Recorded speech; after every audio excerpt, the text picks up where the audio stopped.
Giovanni Papini, Histoire du Christ. Mais moi je vous dis. Vous avez entendu qu'il a été dit aux anciens, tu ne tueras point. Mais moi je vous dis que quiconque se met en colère contre son frère mérite d'être puni par les juges. Que celui qui dira à son frère, Raka, mérite d'être puni par le Sanhédrin, et que celui qui lui dira, Insensé, mérite d'être puni par le feu de la géhenne. Jésus va droit à l'extrême. Il n'admet même pas la possibilité de tuer. Il ne veut pas penser qu'il y ait un homme capable de tuer son frère, et même pas de le blesser. Il ne conçoit même pas l'intention, la volonté de le tuer. Un seul instant de rage, un seul mot d'insulte, un seul geste d'offense équivalent à l'assassinat. Les esprits mous et amorphes crieront à l'exagération. C'est qu'il n'y a pas de grandeur là où il n'y a point de passion, c'est-à-dire d'exagération. Jésus a sa logique et il ne se trompe pas. L'homicide n'est que la dernière conséquence d'un sentiment. De la colère, on passe aux paroles violentes, des paroles violentes aux voies de fait, des coups à l'assassinat. Il ne suffit donc pas de prohiber l'acte final, l'acte matériel et extérieur. Celui-ci n'est que le moment résolutif d'un processus intérieur qui l'a rendu désormais nécessaire. Il faut en revanche brûler au premier germe la mâle plante de la haine qui porte des fruits empoisonnés. Achille, fils de Pelée, ce même Achille qui s'irrita parce qu'on lui enlevait sa concubine, et qui devant son ennemi mort demande au Dieu de le rendre cannibale pour qu'il puisse planter les dents dans ses chairs, Achille, à sa mère aux pieds d'argent, disait « Ah, que la dissension périsse parmi les dieux, et parmi les hommes périsse la colère qui trouble le plus sage, et qui, plus douce que le miel liquide, se gonfle comme la fumée dans la poitrine des hommes. » Achille, après le massacre de ses compagnons, après la mort de son ami le plus cher, découvre finalement ce qu'est la colère qui monte et recouvre tout, et que même un fleuve de sang n'éteint pas. Il le sait, l'irascible héros, mais ne s'amende pas. Il ne renonce à son courroux contre le roi des hommes que pour étancher, sur le corps meurtri d'Hector, sa soif brûlante de vengeance. La colère est comme le feu, on ne peut l'éteindre que quand elle n'est qu'une étincelle. Après, il est trop tard. C'est à bon droit que Jésus condamna la première injure à la même peine que le meurtre. Lorsque tous seront tranchés à sa naissance tout ressentiment et ravalés les imprécations, nul rixe de mots ou de mains n'éclatera plus parmi les hommes, et l'homicide ne sera plus qu'un noir souvenir de notre antique férocité. Vous avez appris qu'il a été dit « Tu ne commettras point d'adultère », mais moi je vous dis que quiconque regarde une femme pour la convoiter a déjà commis un adultère avec elle dans son cœur. Jésus ne s'arrête pas, ici encore, aux seuls faits matériels, dont font cas les hommes grossiers. Il remonte toujours du corps à l'âme, de la chair à la volonté, du visible à l'invisible. L'arbre se connaît aux fruits, mais la semence se connaît à l'arbre. Le mal que tous voient est vu trop tard. À ce point de sa maturation, il n'est plus évitable. Le péché et la pustule qui soudain éclatent, mais qui ne se seraient pas déclarés si le sang avait été purgé à temps de ses humeurs malignes. Quand un homme a convaincu la femme d'un autre homme, et que tous deux désormais se désirent, la trahison est complète, l'adultère parfait, qu'ils aillent ou non au lit ensemble. L'homme n'épouse pas seulement la chair de la femme, mais son âme. Si cette âme est perdue pour lui, il a désormais perdu son plus grand bien, et perdre ainsi le moindre peut être insupportablement douloureux, mais ce n'est pas l'essentiel. Une femme forcée et violée, sans son consentement, par un étranger non aimé, n'est pas adultère. Ce qui compte est l'intention, le sentiment. Qui veut se garder pur doit s'abstenir même de la simple concupiscence passagère et muette. Car le regard de désir, s'il n'est réprimé, est réitéré.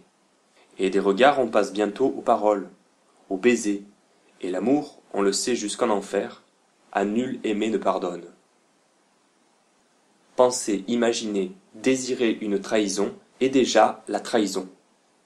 Seul celui qui tranche le premier fil pourra échapper au vaste rai pervers qui naît d'un regard, dont ensuite la mort même ne peut rompre les mailles. Et Jésus conseille carrément de s'arracher l'œil et de le jeter au loin, si le mal vient de l'œil, de se couper la main et de la jeter, si le mal vient de la main. Conseil qui épouvante les pusillanimes et même les forts, formidable comme la logique de l'absolu. Et pourtant les plus lâches, quand la gangrène menace, se font scier bras et jambes, et si une tumeur durcit dans les entrailles, ils sont prêts à se faire ouvrir le ventre pour se sauver. Mais il s'agit de sauver le corps. Pour garder la santé de l'âme, sans laquelle le corps n'est qu'une machine de chair privée de sens, tout sacrifice semble monstrueux. Vous avez appris qu'il a été dit aux anciens, « Tu ne parjureras point ».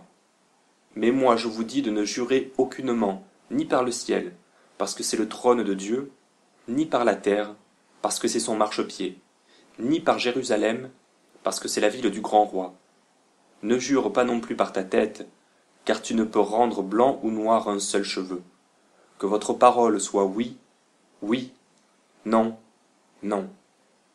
Ce qu'on y ajoute vient du malin. Qui jure le vrai a peur. Qui jure le faux trahit. Le premier croit que le pouvoir invoqué pourrait le punir. L'autre est un imposteur qui profite de la foi des autres pour mieux les duper. Dans les deux cas, jurer est mal. En appeler, nous impuissants, à un pouvoir supérieur pour qu'il se fasse témoin ou sbire de nos misérables conflits d'intérêts, jurer sur notre tête ou celle de nos enfants, quand nous ne pouvons même pas changer l'apparence de la moindre partie de notre corps, est un défi absurde, un blasphème. Qui dit toujours la vérité, non par peur des maléfices, mais volonté naturelle de l'âme, n'a pas besoin de recourir à des serments. Ceux-ci sont presque toujours contestables et déloyaux, et ils n'ont même pas l'avantage de pleinement rassurer celui qui fait mine de s'en contenter. C'est qu'il y a eu, dans l'histoire du monde, beaucoup plus de serments rompus que tenus, et celui qui jure avec les plus grands mots est justement celui qui pense à trahir. Il a été dit aux anciens, « Honore ton père et ta mère », mais moi je vous dis, celui qui aime son père ou sa mère plus que moi n'est pas digne de moi. Bien plus, si quelqu'un vient à moi, et s'il ne hait pas son père, sa mère, sa femme, ses enfants, ses frères et ses sœurs, et même sa propre vie, il ne peut être mon disciple. Ici l'antique précepte qui lie les hommes nouveaux aux hommes anciens par l'entrave du respect est crûment renversé. Jésus ne condamne pas l'amour filial, mais le remet à sa place, qui n'est pas la première comme le pensaient les anciens. Le degré le plus haut de l'amour, le plus pur, est pour lui l'amour paternel. Le père aime dans l'enfant l'avenir, le nouveau. Le fils aime dans le père le passé, le vieux. Mais Jésus vient pour changer le passé, pour détruire le vieux. La révérence envers les parents, tout ce qui nous renferme dans la tradition et dans la famille, fait obstacle à la rénovation du monde. L'amour pour tous les hommes est quelque chose de plus que l'amour pour ceux qui ont donné la vie. Le salut de tous les hommes est infiniment préférable au service de la famille, faite d'un petit nombre. Pour avoir le plus, il faut abandonner le moins. Il serait plus commode de n'aimer que les nôtres, et de cet amour, souvent forcé ou feint, se servir comme excuse pour n'aimer personne d'autre. Mais quiconque a consacré sa vie à quelque chose qui le dépasse, à une grande entreprise qui veut tout de l'homme et toutes les minutes de sa vie jusqu'à la dernière, quiconque veut servir l'univers dans un esprit d'universalité, doit abandonner, et si cela ne suffit pas, renier les affections communes. Qui veut être père au sens profond et divin, même sans la paternité physique, ne peut pas être seulement un fils. Laisse les morts ensevelir leurs morts. Dans la vieille loi, et plus encore dans les traditions des docteurs, il y avait des centaines de prescriptions pour la purification du corps. Prescriptions minutieuses, fastidieuses, compliquées et sans véritable fondement terrestre ou céleste. Mais les pharisiens faisaient consister en l'observance de ces traditions le meilleur de la foi. C'est qu'il est moins fatigant de laver un verre que de laver son âme. Pour les choses mortes, il suffit d'un peu d'eau et d'un torchon. Pour l'âme, il faut les pleurs de l'amour et le feu de la volonté. Il n'est hors de l'homme rien qui, entrant en lui, puisse le souiller, mais ce qui sort de l'homme, c'est ce qui le souille. Ne comprenez-vous pas que rien de ce qui du dehors entre dans l'homme ne peut le souiller? Car cela n'entre pas dans son cœur, mais dans son ventre, puis s'en va dans les lieux secrets. Ce qui sort de l'homme, c'est ce qui souille l'homme. Car c'est du dedans, c'est du cœur de l'homme que sortent les mauvaises pensées, les adultères, les impudicités, les meurtres, les vols, les cupidités, les méchancetés, la fraude, le dérèglement, le regard envieux, la calomnie, l'orgueil, la folie. Le bain d'eau de puits ou de fontaine, le bain corporel et rituel, ne dispense pas de l'ablution intérieure, combien plus nécessaire, et mieux vaut manger avec des mains salies de sueur que repousser son frère affamé avec des mains lavées à 3 eaux. La merde sort du corps, disparaît dans la fosse et engraisse les jardins et les champs.